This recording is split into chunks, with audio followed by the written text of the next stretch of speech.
Studies of the Amazon revealed that the first Spaniard into the area was Vicente Pinzon. That was in 1500 AD. Later, he returned with Orellana's expedition, which was repeatedly attacked by warrior women, and hence the name Amazon. Amerindian tribes were soon decimated by European diseases, against which they had no immunity. Much later, they were exploited by Europeans who forced them to extract latex from rubber trees during the rubber boom. Alas, many died in the various conflicts that occurred during this period in the late 19th and early 20th centuries. Later, there was much logging activity, which reduced the rainforests and resulted in more conflict and many deaths. Generally, all these events caused the tribes to fragment and disperse, splintering ethnic groups, cultures, and languages. The Colombian Amazonas Department has a population of about 67,000. The capital, Leticia, with a population of 40,000, was ceded from Peru to Colombia in 1934 by the League of Nations, who interceded in a long-running border dispute. Some of the population has migrated from other parts of Colombia, but most are indigenous. Puerto Nariño is the second city of the department, with a population of 7,000, all Amerindian. The majority of the indigenous people in Colombian Amazonas are Tacuna. Overall, the Tacuna number about 51,000, most of whom live in Brazil, but some 8,000 live in the Colombian Amazonas and 7,000 more in Peru. The majority of Tacuna live on or near the banks of the great river in about 70 communities. Renowned for creative arts, notably painting and basket weaving, they have their own language, which is unrelated to any other. However, most Tacuna now speak Spanish.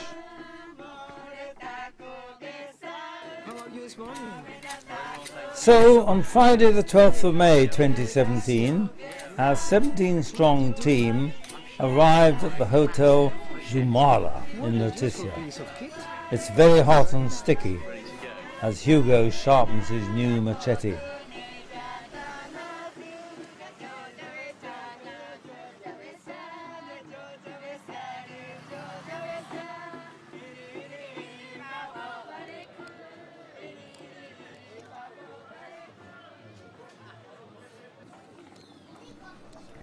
To our delight, the ambulance boat that had been funded by Clinique La Prairie and built in Leticia arrived with Rosbel Tolles, president of Atacoya, the Association of Indigenous Communities.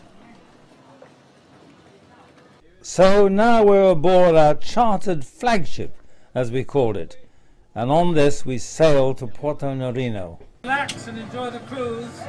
Welcome to the Amazon.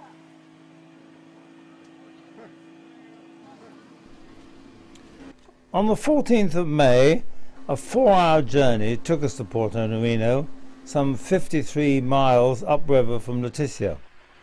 It's really just a large village with a population of around 5,500.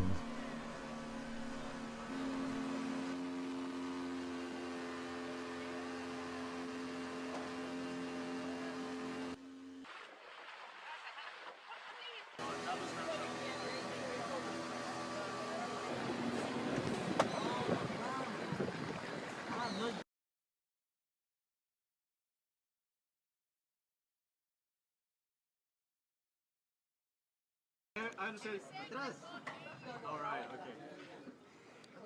You didn't get that. Sergio, our excellent guide and a naturalist, briefed us, and we went ashore for a night at Maloca's Napu hostel. So here it is Puerto Nariño. We are going now directly to the hostel. We're gonna get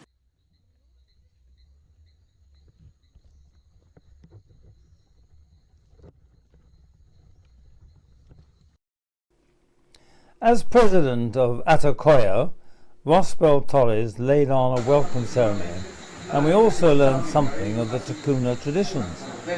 The coming-of-age ceremony for girls is called Pelazon. The maiden is painted black and has her head shaved. Previously, the hair was pulled out by her father, supposedly to prepare her for the pain of childbirth, and dressed in a costume of eagle feathers and snail shells. She had to jump continuously over a fire for up to 4 days and was then considered ready to wed. More modern ceremonies are much shorter and less intense. Interestingly, Ticuna have to marry outside their own clan.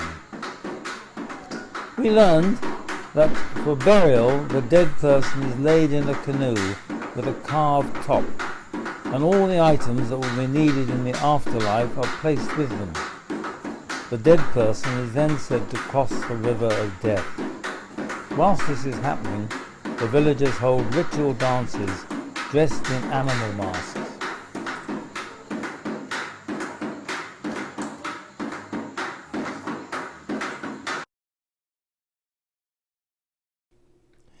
The local restaurant had wall paintings of Amazon fish, many of which we were to eat, and also the story of Curipira.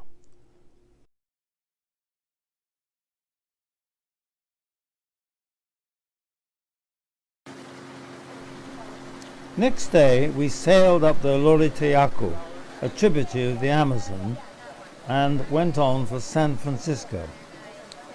This is quite an advanced village with a population of 560.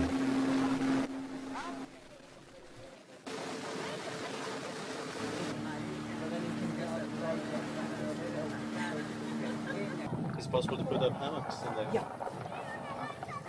And there is another building.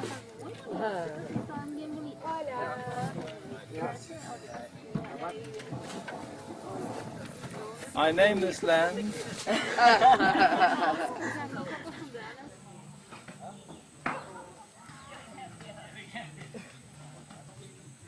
With Rospel to introduce us, we landed and disembarked. Morton did a few gymnastics. Ready. Adrian van der Voort used his drone to get us an air view of the village.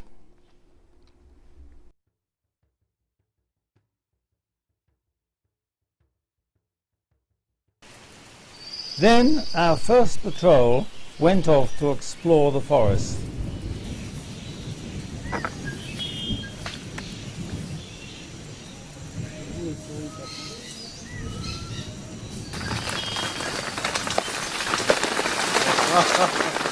Wow, look at that. And they just pick them up Okay. Yeah. And then put in a plastic bag and carry to the house, put on water, and the woman's could be lethal for people.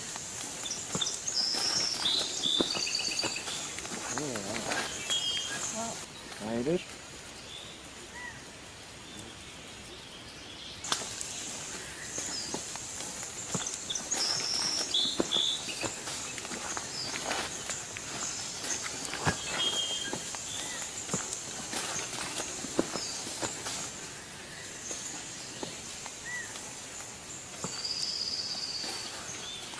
People. Wow. Because Lonomia lives in gregarious groups, and you can see it on The bark. the bark of the tree, and sometimes you can do that.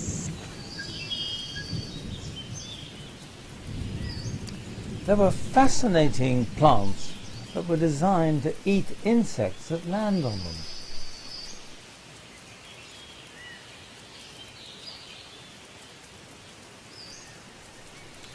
As this is the rainy season, much of the forest is flooded.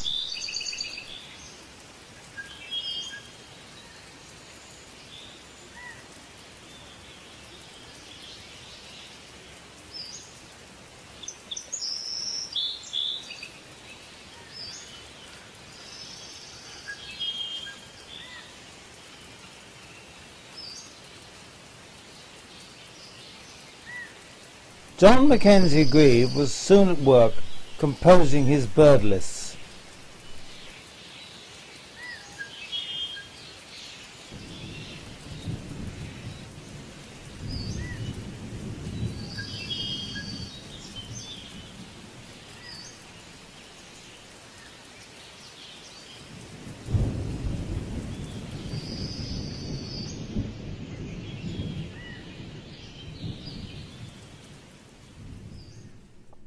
Meanwhile, back in the village, Varinder Singh, a captain in the Royal Army Dental Corps, had set up a clinic. The patient doesn't talk back to you. They just sue you instead.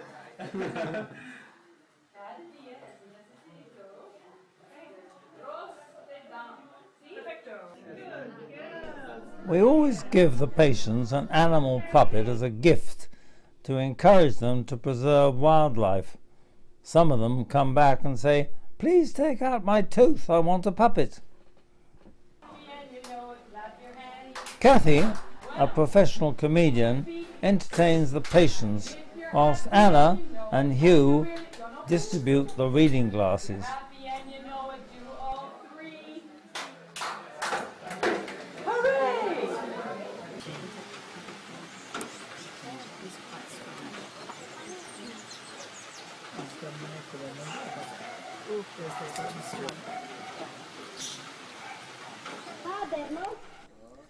Morton is also a skilled entertainer.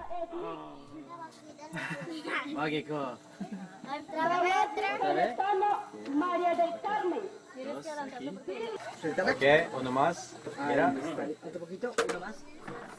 We also had a geography lesson, and Yoli distributed school books funded by the Newport and Uskmouth Rotary Club and other supporters.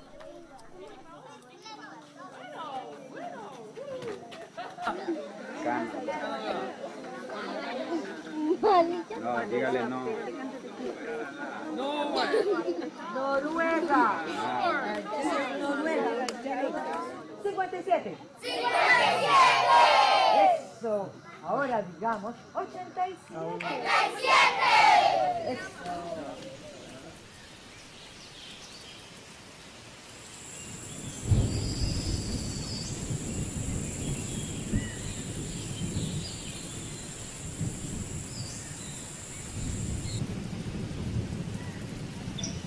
Heading upriver, we saw the lively grey and pink dolphins in the flooded forest, and also on the Amazon and in the Lolitaku River, where these aquatic mammals catch fish.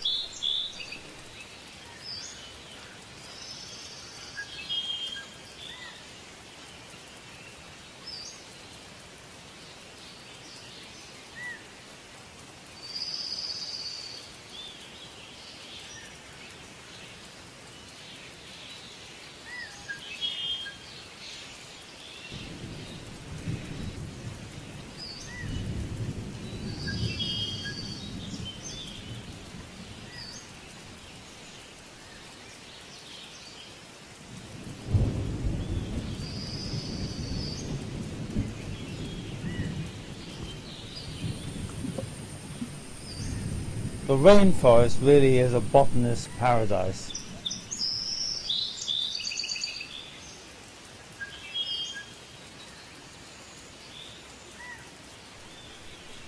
One of the villages even had a program to teach the people about the herbs that could be used as medicine. A guide who fell and had a deep gash in his hand appreciated our surgeon Yasmin being around. So do they have like doctors they put in there? They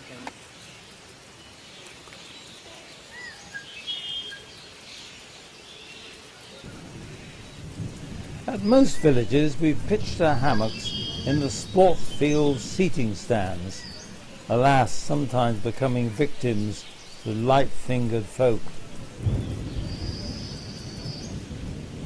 School days always started with the national anthem.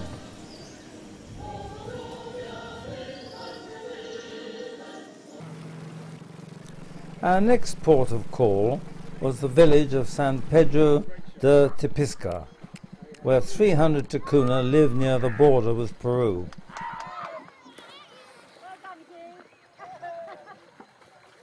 San Pedro de Tepisca. Here the curaca is coming. I would like to speak with him about our accommodation, and we are going to accommodate at the Catholic Church.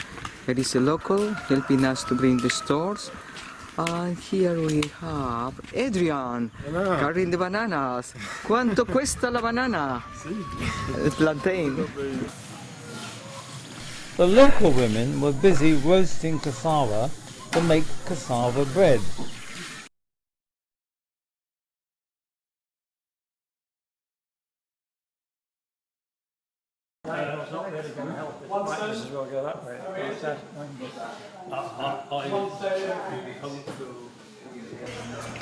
And tomorrow we are going to start to assist this community in San Pedro de Tepisca.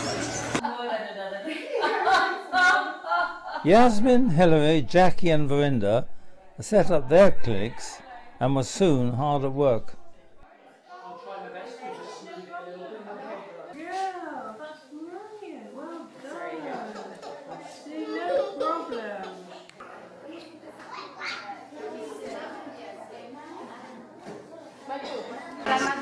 Here we have Jasmine. Jasmine assisting a little patient. Tiene que respirar así, mire. Respira muy bien. Meanwhile, the children fished and played on the riverbank.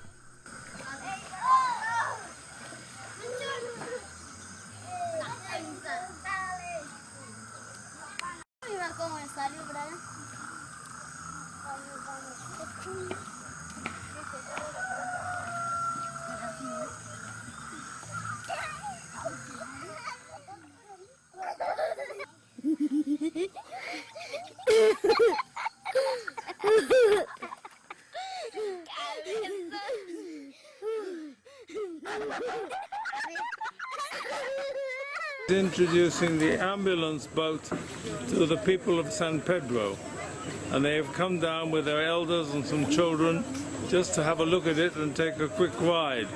There are rather too many for the boat, but that's why we're not letting them go very far. At the same time, you can see ladies here washing the clothes. And guess what? Washing the expedition clothes. Some of the members this morning put in the plastic bag. Okay, it's the farthest village from the whole Loreto Yaku River. Bueno, muy bien. ¿Les gustó? Bueno, el bote es de ustedes. También para todas las comunidades. Muy bien. Ok. Está bueno, está bueno. Denle la mano a él. Gracias.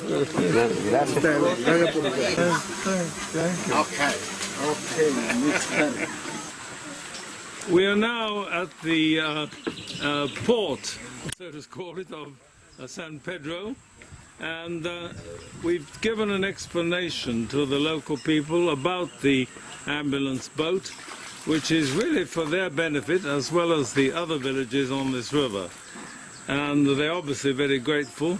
And now one of the guards of the village, together with John Mackenzie Grieve and Adrian van der Voort, are going off in the ambulance boat with the drone which Adrian has brought with him from Canada, and they are looking for birds and dolphins.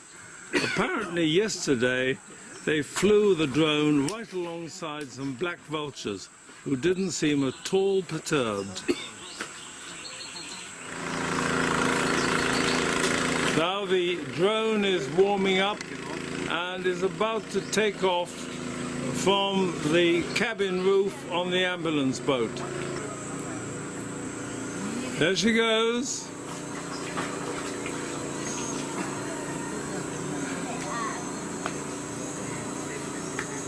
The drone is a great device for expedition filming and a real asset for reconnaissance.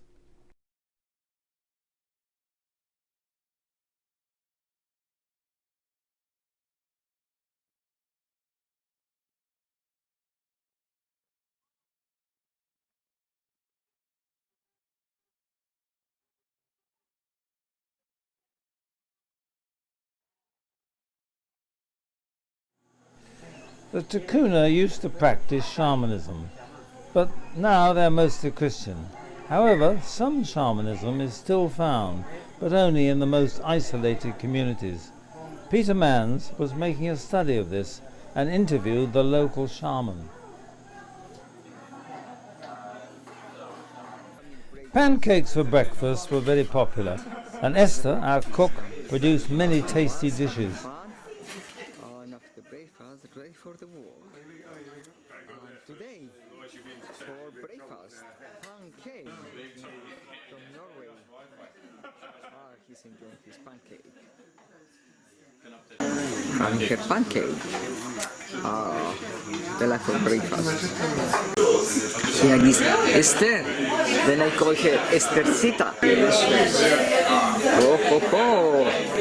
She knows how to do it. Sergio and our boatmen Hector and Victor always had good appetites. Buenos días, Héctor, ¿cómo va? ¿Qué tal cómo va ese flagship? Bueno.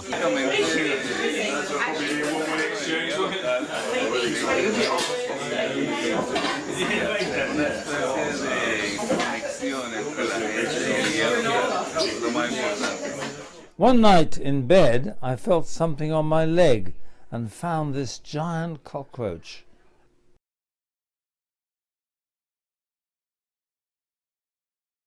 There were many other bugs and creepy crawlies.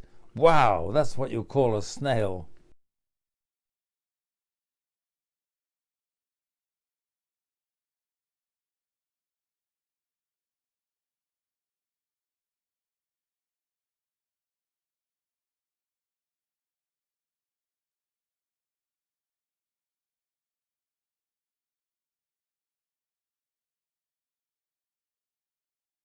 The children loved Kathy and Mayo's English lessons. They probably thought us all crazy.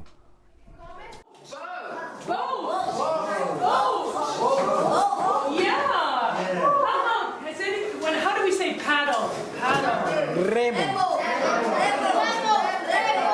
Hey, we have a song about that. Merrily, merrily, merrily, life is but a dream. In the village of San Pedro, they have a few mechanical problems with their picky engines, and they've asked us if we can assist. And John Arathun, who's our engineer, assisted by Peter Mans, is seeing what they can do. It seems that they've brought every single engine in the village out for him to look at.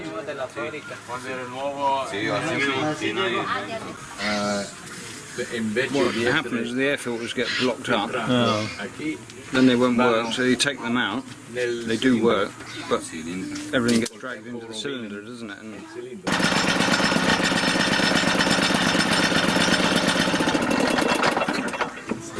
it's not broken, it must be stretched. He was saying that whenever it goes on, it goes flat out.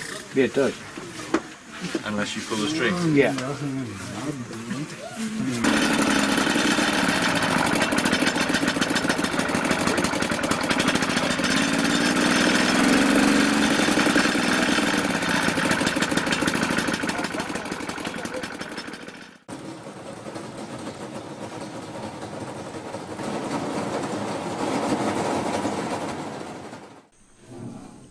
There are some lovely flowers in the flooded forest where we went whilst we were seeking caiman.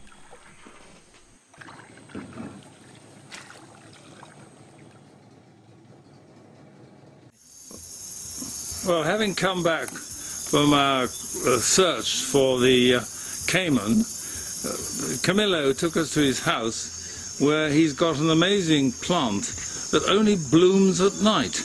And here it is with the most exotic and wonderful smell.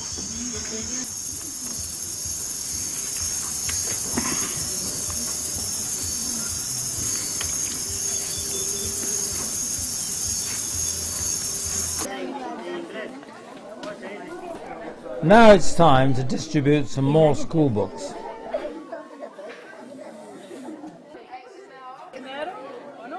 Igual, the same.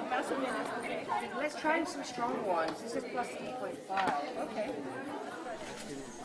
Meanwhile, Morton took a camera trapping patrol into the forest.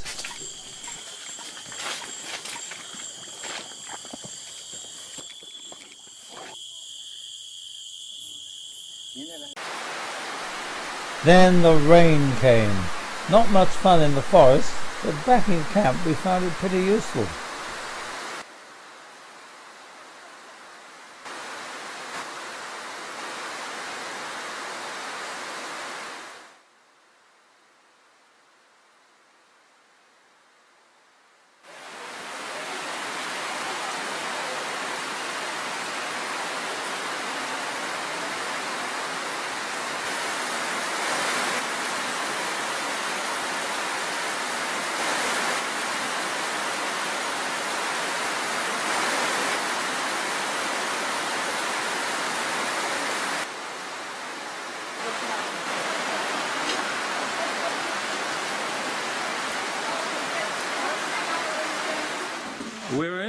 a typical house in San Pedro, and the people here are rather fond of animals, and they've got a number of pets which they've been showing us.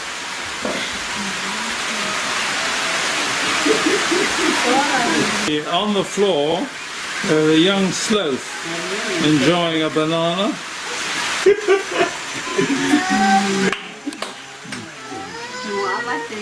And then on the floor we also have what I think is a terrapin that is happily walking around.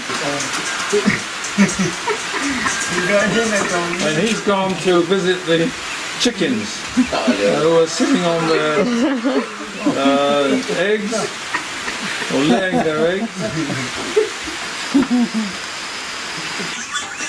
And even some pet birds. I'm rather sorry that they do capture the birds.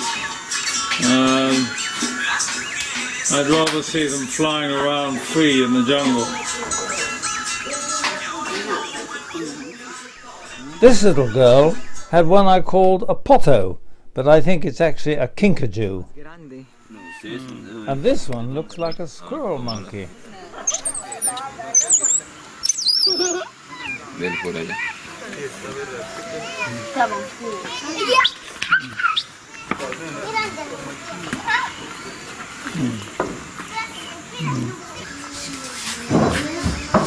we have the chief of the community, this Curaca Joel. This is for Chicha. For Chicha? Ya es de loco. Podemos verla adentro. This is the Chicha, John. Ah, this is the local beer.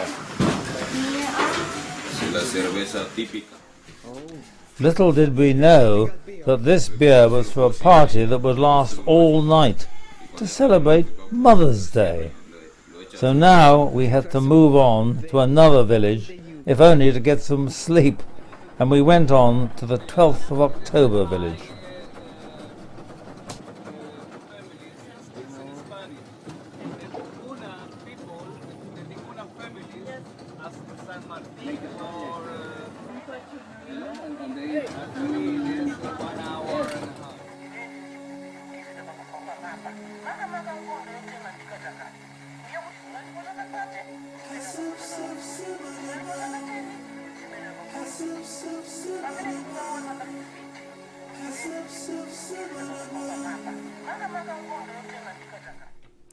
We went in search of the ceiba tree and the mysterious curipira, which is supposed to live in the tree and coax people to come into the branches when they get completely lost and can't find a way down.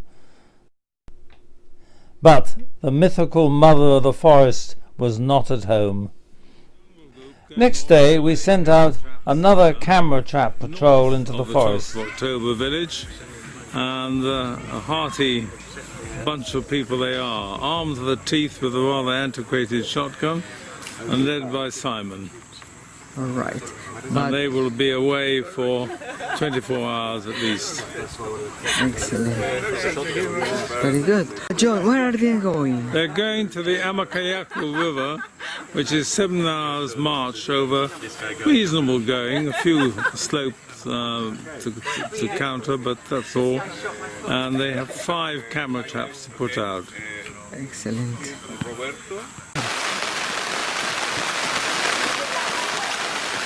Good luck, buena suerte. Good luck. Adiós, que les vaya muy bien. Muchas gracias.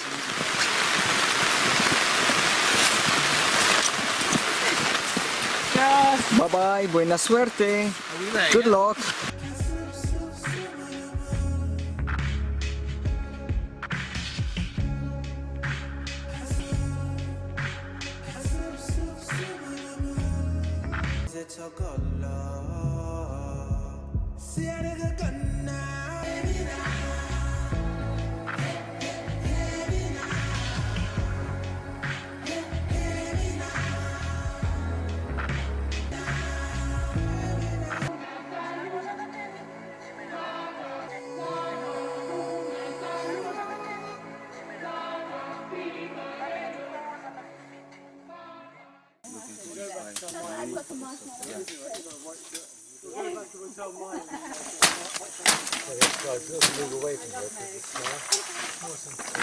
Very arrogant. The camera traps are pretty robust and also waterproof.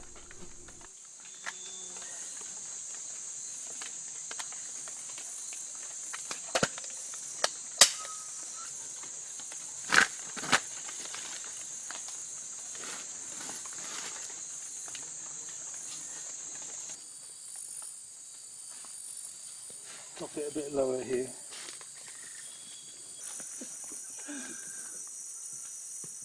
You got to do this.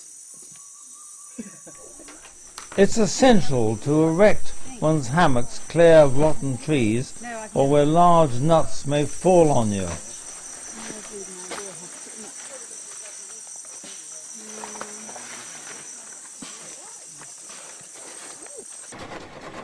Meanwhile, another wildlife study went on the river.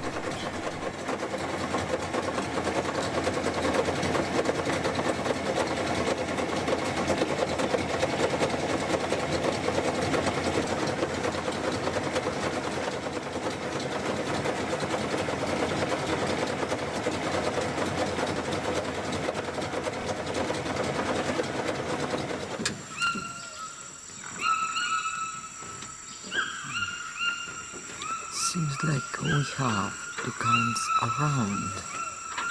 You can listen the sound.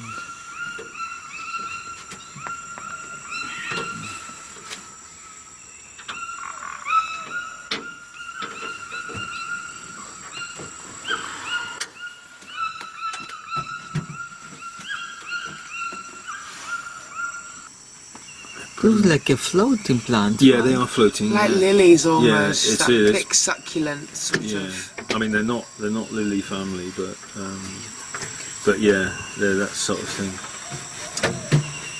There's yellow. You see the yellow flowers sticking out across the water. Yeah.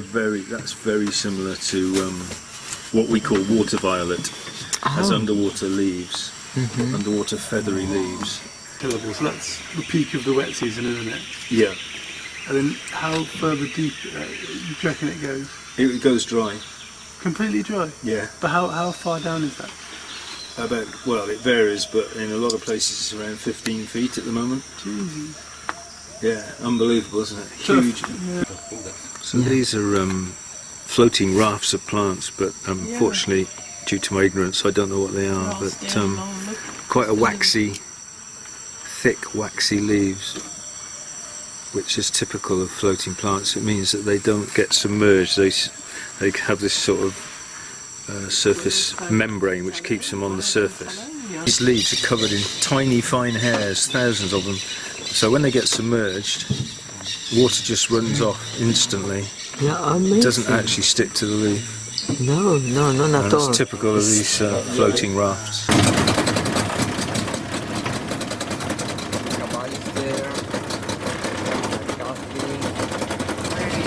And I'm really enjoying all the reflections. I'm taking a lot of photographs of the reflections in the really still water for an art project that I'm working on. Yeah, it's really beautiful. Yeah, thank you for bringing it out. Yeah. Vinda, what is your impression of Lake Correo?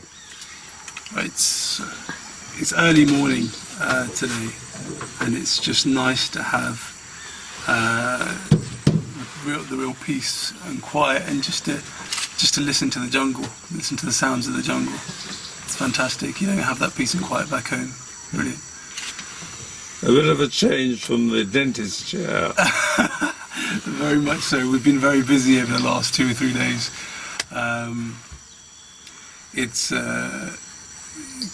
probably one of the highlights for the kids in the village, certainly. So even if they're not coming in for dentistry, they'll all come and peer in through the window and hang around the doors and chattering away, laughing away, watching Jackie, the other expedition dentist, and I. Working on kids is never easy anyway, but especially when you've got very broken down teeth.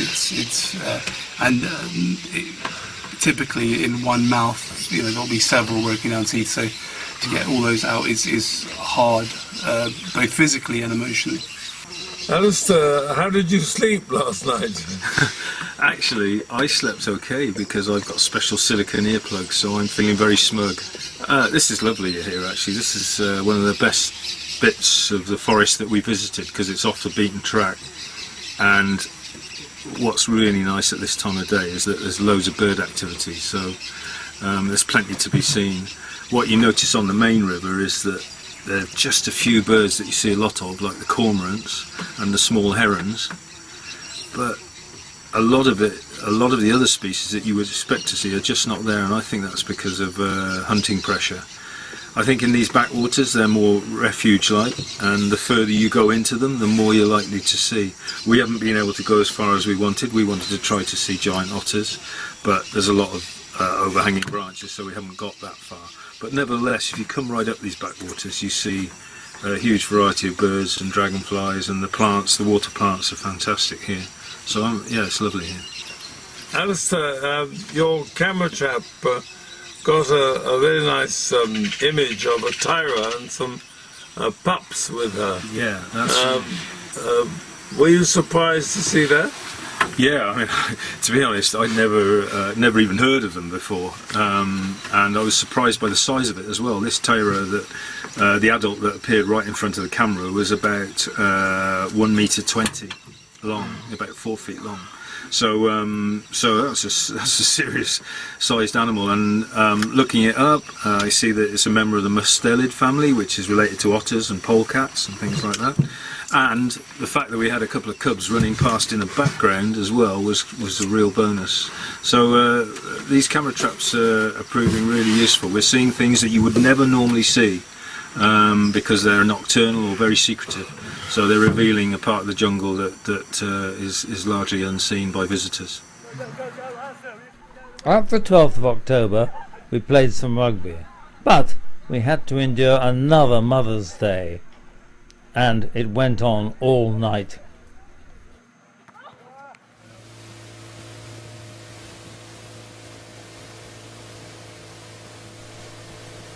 At San Juan del Soco, thankfully they agreed to postpone their Mother's Day celebrations, and we moved in. Simon, don't go into the wrong section. The new engine for the ambulance boat has arrived from Leticia and is now being fitted by Victor and Hector.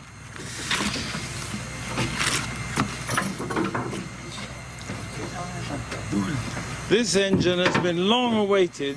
It was delayed in transit, and we are changing the old engine that we've been using up to now for this new Suzuki 40 horsepower.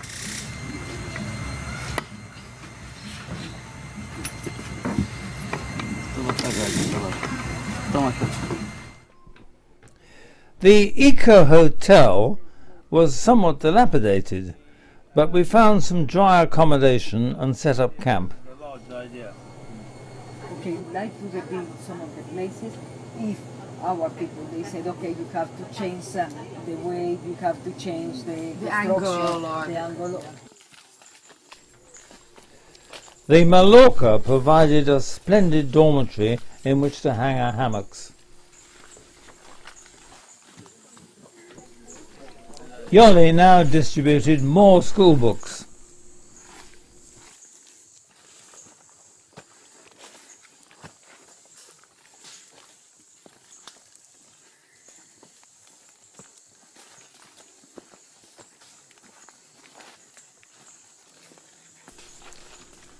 As usual, the children brought out their pets for us to see, and this one had an agouti. When we set the camera traps, we found some tracks with these very characteristic four toes, long toes, and the guide said, oh, this is guara, which is one of their words for agouti. So I'm hoping we might catch some on the camera trap.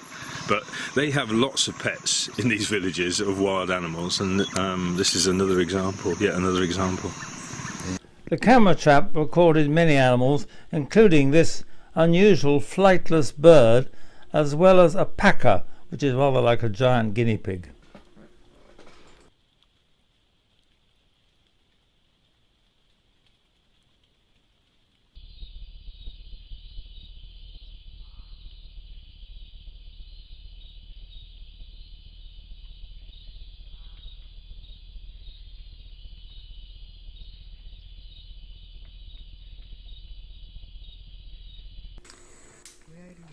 After heavy rain, the jungle tracks became very slippery. Here we went to see the Takuna Gardens, which included crops of pineapple.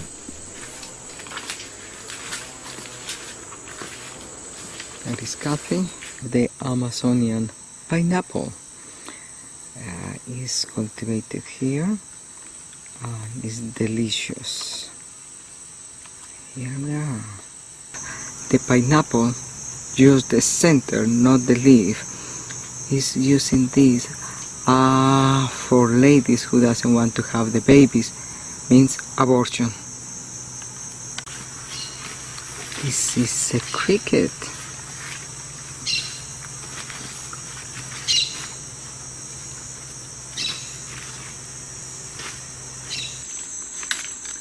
Después de bañarnos bien, nos cambiamos y buscamos un arbolito de esto.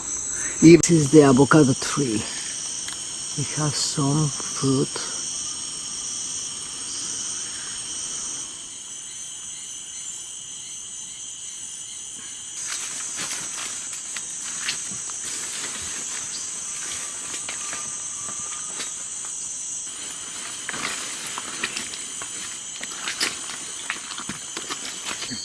When we were in Panama, this plant, for some reason I don't know, was called the beefsteak plant.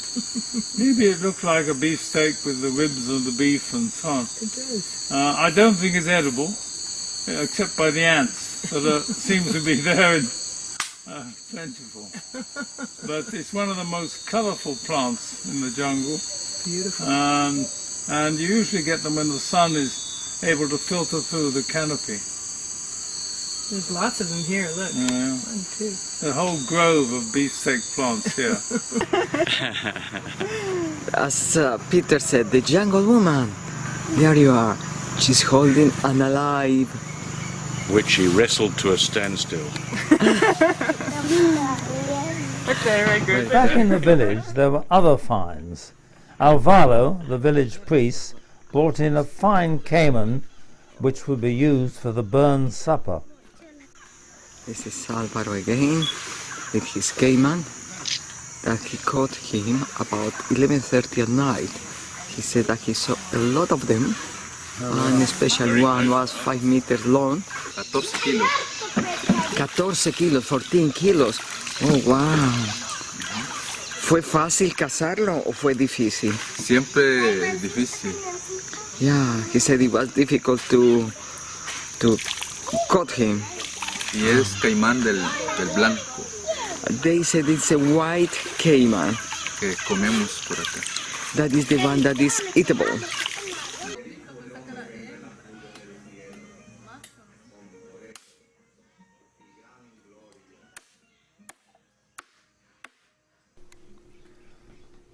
Thanks to Staley's quality food, we have a supply of tinned haggis for the burn supper, which we hold at the end of every expedition, regardless of the date.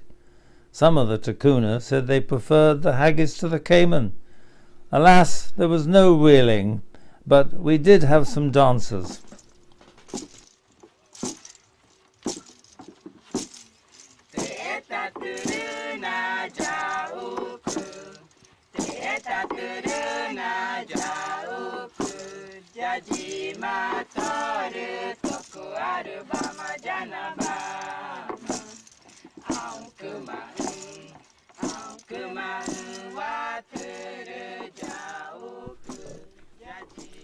Diego, the deputy Caraca of San Juan, painted the history of the Takuna on a wall in the village.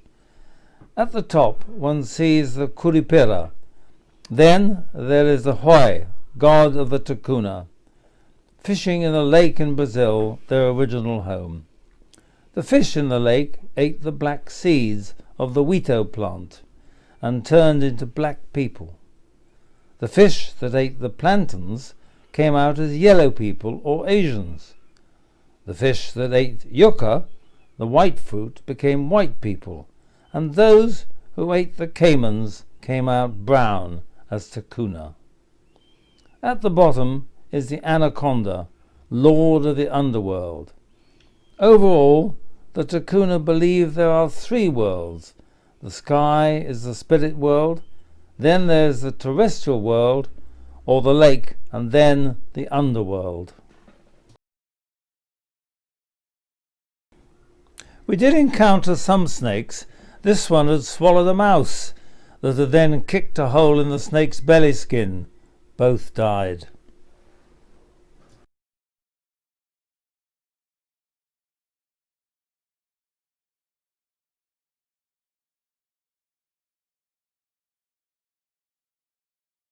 Rainbow boa. Yeah, rainbow boa. Wait, Sergio, can you pick it up one more time, please? Lovely color.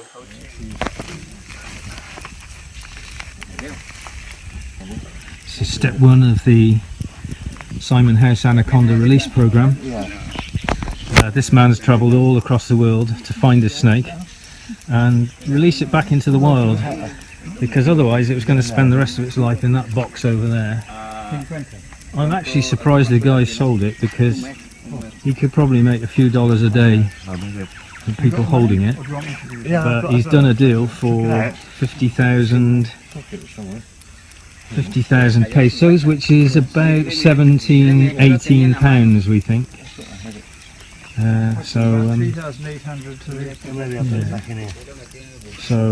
Simon's going to take him to the swamp where we're going next and going to release it.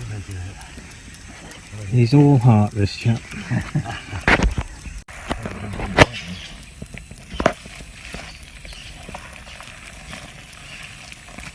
This is the final stage of the Simon House Anaconda release program.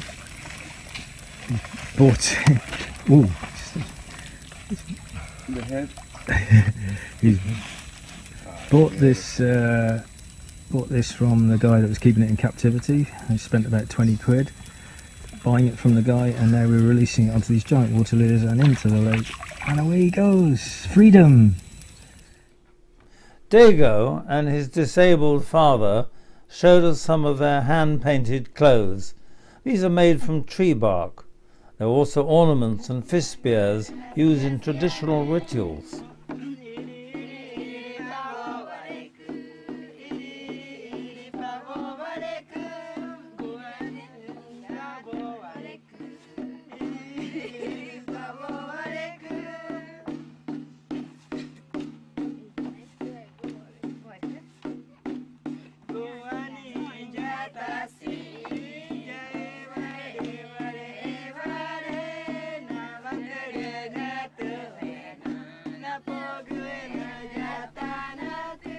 From the trees, Dago collected a special fruit, and with this he made a dye to be used in body painting and tattoos.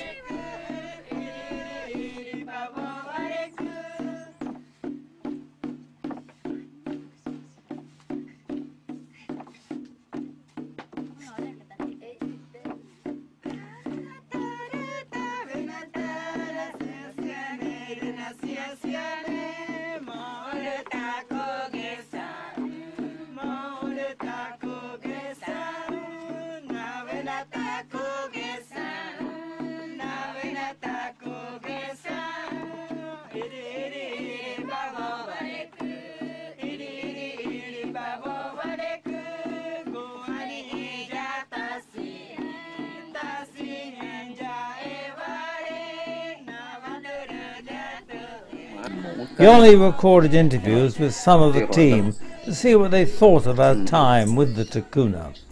First, we have Yasmin, one of our doctors. But what do you think about the health state of these communities? Yeah, I mean, I obviously can't comment on the bigger picture of the health state in Colombia, but I appreciate that health is a luxury that a lot of people can't afford around here, and that in a certain degree is, I'm sure, a consequence of access, but also a cultural boundary, and also at the same time, financial access to medications as well. And a lot of the diseases that I've seen have usually been a consequence of probably lack of clean water and not being able to drink water that's not covered in sugar and various things like that. So so it's been a very interesting perspective on health here. Yeah. Do you have any suggestion or recommendation for the people here? So I'm really glad that part of the trip has been sort of donating the ambulance boat, because I think if that is used as it should be used, it has immense potential to genuinely change, not just save lives, but change the actual structure of how health is perceived and delivered to these communities, because a lot of the things can be treated early, can be managed early, and it's simple access to painkillers when needed. And I think what I've found a lot is, a lot of the time I see people, they don't come to me for health problems necessarily, they come because they need medication. And they medicalise things that I otherwise wouldn't medicalise in England. If you have a bit of a headache, sometimes you just drink more water, but here they would want lots of medication for it. So it's kind of transcending what I am trained to do, what the cultural expectations are here, and also appreciating that if I didn't do it, when would they next be able to have access to something? So there are more elements, more social elements that are involved in my decision making than otherwise, they would be in England, for example. So that's been a very, very interesting and humbling. Maya is a journalist, and usefully she speaks Spanish. This was a little present this morning from a girl called Adali in the village, who makes traditional Tikuna handicrafts. She is a Tikuna of the Paufiel clan, which is a type of eagle, and she makes her clan make feather headdresses. They are a feather clan, and she made this for me this morning as a gift. And here I have a gift from another new friend here, and this is the tusk of a wild boar. Morten is a geographer in the Norwegian army. Amazon. Oh, it's spectacular, really. Yeah, I wasn't sure what to expect, actually. I was actually hoping that the Tikuna tribes would be maybe a little bit more old-fashioned, traditional, as I maybe have seen in movies and things like this. But when we came here, you saw that some of them have TVs, they have cell phones, things like this. But and then you could think you're maybe a bit disappointed because it's not the romanticized traditional way of life that you maybe thought it was. But then when you spend some time here, you see that they're still living the traditional life. So it's not as modern as you think. Just because they have TVs, they don't live a modern life. They're still living off the nature, and it's completely different from how we live in Europe. So it's not. How do you say? Just because they have like some modern things, it's not modern at all. It's traditional. But another very interesting thing is that you kind of see the transition between the traditional world and the modern world. And I think that's one of the most exciting things for me here, that I've been able to see the shift between how a traditional community with tribes, the Tikunas, how the modern Western world has managed to influence them a little bit, and how this transition is going on. It's very interesting to see, and it's just the correct time, so it's not completely modernized or being made into the rest of Colombia. It still has roots in its tradition, but it's still starting a little bit of a transition. That's correct. Yeah, but other than that, I've always wanted to go to the rainforest, always wanted to go to the Amazon, and I must say it hasn't disappointed. It's being out in the jungle and driving a boat up the river. It's just it's so green and lush and vivid. It's everything I hoped it to be. So as far as it comes to picturesque, it's very nice. Yeah. Anna is an author and a PR consultant who has been on several expeditions. There's nothing more wonderful than knowing that that boat is going to aid lives down this river. And I think we had one brilliant example in the last village of a little baby who's so severely ill with malaria, rushed in the ambulance boat into Puerto Nariño where he will get help from the hospital. And that's what this whole thing has been about, trying to help the local indigenous people to be able to get access to the hospital as quickly as possible. So I think the expedition's been a huge success in that respect. Absolutely. Peter's a retired businessman who once worked in Colombia and has a special interest in anthropology. I've had conversations with traditional healers and with shamans in 2 or 3 different communities, and we still hope today to have a final conversation with a shaman here in San Juan. Traditional healers, people's preference seems to be to go to a traditional healer first. If they don't get satisfaction there, they go to a shaman, and if that fails, the last resort is to go to a standard Western doctor using Western medicines. That's right. Traditional healers have various ways of performing their diagnoses of patients, from laying their hands on different parts of the body. They can feel and see where the areas of problems are, or an alternative is to blow a kind of smoke across the body and see how it swirls and reacts over different parts of the body to indicate where the problems are. And having made their diagnosis, they then prescribe herbal medicines. And basically there seem to be herbal remedies for just about anything up to and including cancer. And even in one place in Doce de Octubre, they claim to be able to cure AIDS with herbal remedies. Oh wow. The shamanism aspect is they too seem to be skilled in traditional medicine, but the belief is here that many ailments are actually not caused by physical conditions or infections or diseases at all. They're the result of black magic being placed on an individual by another person who wishes them ill. Yeah, amazing. And to lift that hex or that spell, that requires a shaman. Yeah, that's right. And there are good shamans and bad shamans, it seems. Bad shamans are those who, for a price, are prepared to put a black magic spell on somebody on behalf of a client.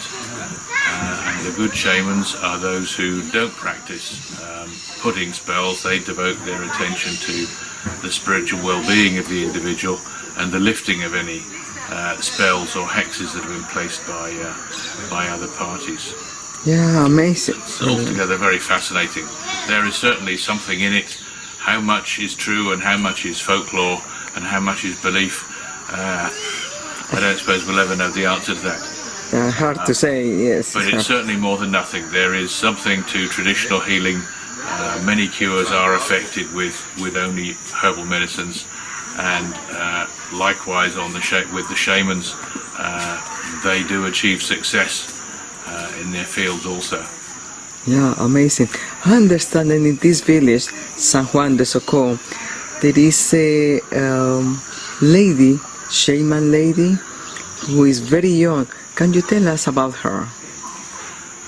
Jurelis Florelis, her name is. There is actually a shaman school here in San Juan, which started up 3 or 4 years ago. And she is the first graduating class from this shaman school. The teacher of the shaman school, I think, is a Peruvian shaman, but she joined the school at the age of 12 and has now graduated at the age of 14, and apparently has shown what has been deemed to be remarkable aptitude for shamanism, and has been practicing for several months now in the village here. is very well respected by all the local population. Claims to have achieved 100% success thus far, and obviously has a very bright future in front of her in terms of giving shamanic help and support to her fellow residents of San Juan. Yeah, excellent. Although it should be said 14 is normally very young. Yes, yes. Shamans tend to be sort of elders That's right. of the village, not youngsters. Yeah, Have learned their art over many years, normally from a grandparent or a parent who was a shaman before them. So it's the first time I've come across such a thing in the school and someone as young as her. Yeah, it's interesting because it seems like they want to keep their traditions. As one of our dentists, Jackie was kept pretty busy. My main concern at the beginning was whether we'd get here and find we didn't have some vital piece of equipment that we needed, or maybe the patients wouldn't come, but that was not the problem. It was the other way around. We've had loads of patients, and I contacted a lot of companies before coming out to get the equipment that I thought that I'd need, and they were so generous and they gave so much, and that's what's made it a success, because I literally had more than enough equipment that we needed, and we were able to get a really good system going and treat over 200 people. I think we've treated, so definitely it was successful. Yes, I'm really pleased with how that went. Sure. Yeah. Do you have any suggestion or recommendation for the future expedition for the dentist? And I suppose it's good to research really well. I suppose it's hard, but the area that you're going to, I did try, but there are a couple of things I missed, and I think it would have been nice to have already sort of been in contact with the MMI and other charities that were sort of in Porto Reno that were operating in this area, to maybe work with them. I mean, I think it's been fine, but yeah, definitely to be prepared as much as you can before you go, so to make sure you make the most use of your resources, maybe if there are other people operating. John Atherton is a builder who's been with us before in South America. It's not quite as remote as I was hoping. The population here is a lot more than I had thought it might be. I think the population is quite a big issue actually, with how they can survive here in the jungle. The sheer numbers of people and the animals have definitely been scared away by the hunters. So to go and see anything, you have to go a long way from the population. And at this season, when the waters are so high, it's very difficult in the forest. It's hard work. It's muddy, it's slippery, it's exhausting. So to get far enough away from the villages to see the primary jungle is hard work, but we did it and it was worth it. I came to see the big trees and I got to. So John Mackenzie Grieve was studying the birds of the region. One of the best. Thank you. Definitely one of the best. Everybody has helped each other and been friendly and worked hard, and it has been an interesting experience, and I'm very glad that we came to this village last this year. As a professional comedian, Kathy has done a great deal to amuse and look after some of the people, particularly in the clinics. I believe, I'm told and I feel that I'm in the lungs of the planet Earth, and the air is outstanding. It's so oxygen rich, and it's been wonderful for my lungs. It's a huge opportunity, and I'm so grateful to be part of this wonderful team.